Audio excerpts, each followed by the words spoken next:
Okay, so you want to buy a 2026 Honda Civic. Reliable, affordable, everybody's cousin has one, nothing ever goes wrong with it. That's the plan in your head, and it's not a bad plan. Pull up the Honda website, configure a base LX, and the number on the screen reads $25,790. Compare that to almost anything else in the compact segment, and it looks like the responsible, boring, correct choice. You think, this is the safe decision. 26 grand, drive it for a decade, never think about it again. Simple. Here's the problem. That number on the screen is not the price of the car.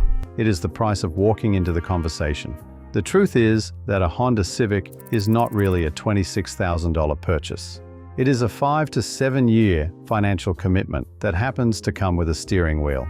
And the moment you understand that difference, everything about how this affordable car quietly becomes an expensive one starts to make sense. Let's start with the sticker itself, because even that first number is more complicated than people assume.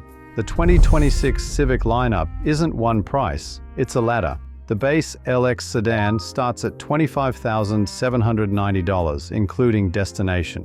Move up to the sport trim, and you're at roughly $27,690. Want the hybrid powertrain, the one getting close to 50 miles per gallon, and you're looking at $29,395 for sport hybrid, climbing to $32,395 for sport touring hybrid. The hatchback body style adds another $2,000 on top of each of those. And that's before you've talked to an actual dealer. As of this year, the average buyer isn't even paying the sticker price. Nationally, Civic buyers are negotiating around 4.2% off MSRP, landing on an average transaction price of roughly $27,878. Sounds like a win, right? You beat the sticker. Except that number is still nearly $2,000 above the base trim you probably had in your head when you started shopping. The discount isn't the deal. It's the illusion that makes the deal feel earned. Now here's where the naive mental model really starts to break down. You think the expensive part is the car. It isn't. The expensive part is the 6 years of decisions that come after you sign. Start with financing, because almost nobody pays cash. In 2026, the average interest rate on a new car loan sits between 6.4% and 7%, but that average hides an enormous range. A buyer with excellent credit might land around 4.5%. A buyer with poor credit could be looking at 16%, sometimes higher.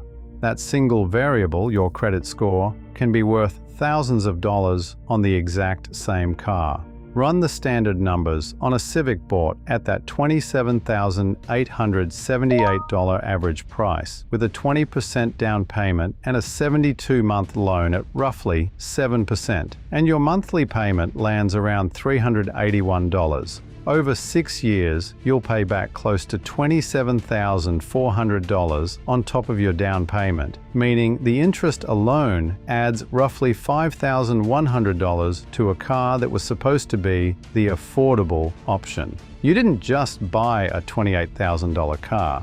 You bought a $33,000 commitment stretched across 6 years of your life. And here's the part dealerships understand better than buyers do. A 72 or 84-month loan isn't there to help you. It's there to shrink the one number you're actually paying attention to, the monthly payment, while quietly growing the one number you're not, the total interest. Stretch the same loan to 84 months and the monthly payment drops, which feels like a win in the moment. But you're now paying interest for an extra year on a car that's depreciating the entire time, which is exactly how buyers end up upside down, owing more than the car is worth, sometimes for years at a stretch. This is also where the finance office does its real work. By the time you're sitting across from someone offering extended warranties, paint protection, gap insurance, and fabric coating, you've already picked your car, already imagined yourself driving it home, already mentally committed. Declining feels like giving something up rather than declining a further expense.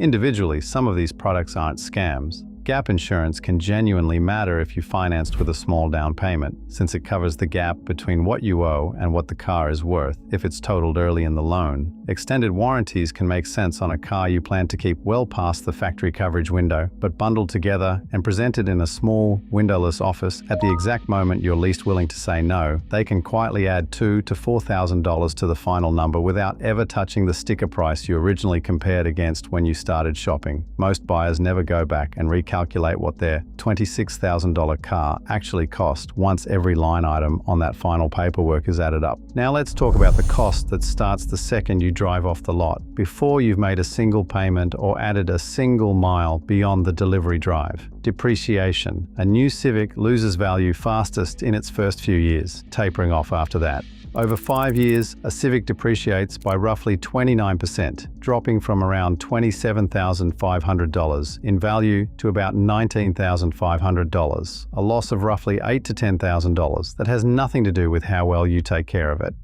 This is why the financially sharpest move in the entire Civic ownership decision isn't about trim level or color, it's timing.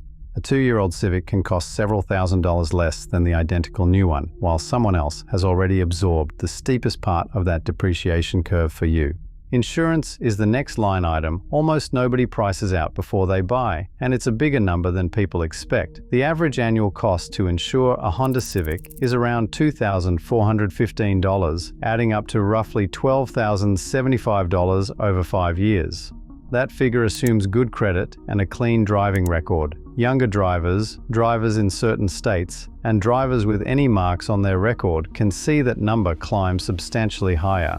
Unlike the sticker price, insurance is not negotiated once at the dealership. It's a bill that renews every 6 months for as long as you own the car, and it rarely goes down. Then there's maintenance, which is genuinely where the Civic earns its reputation. Honda's reliability is real, not marketing. Average scheduled maintenance on a 2026 Civic runs around $824 a year, about $4,123 over 5 years, which is meaningfully lower than plenty of competitors. Add fuel, and a gas trim averaging around 34 miles per gallon combined will run somewhere around $1,300 a year at current prices, while the hybrid trims can cut that close to in half.